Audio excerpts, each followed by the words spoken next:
जो न होती सीता सुधि पाई, मधुबन के फल सत ही दिखाए।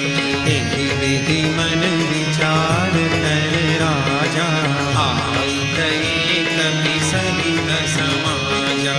आई सबनी नावा पद सीसा, मिले सबनी अति प्रेम कपीसा।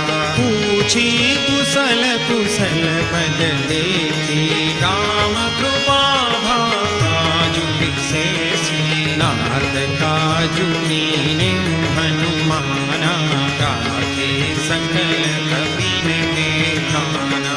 सुनि सुग्रीव बहुरी तेहि मिले, कपिन सहित रघुपति पति चले।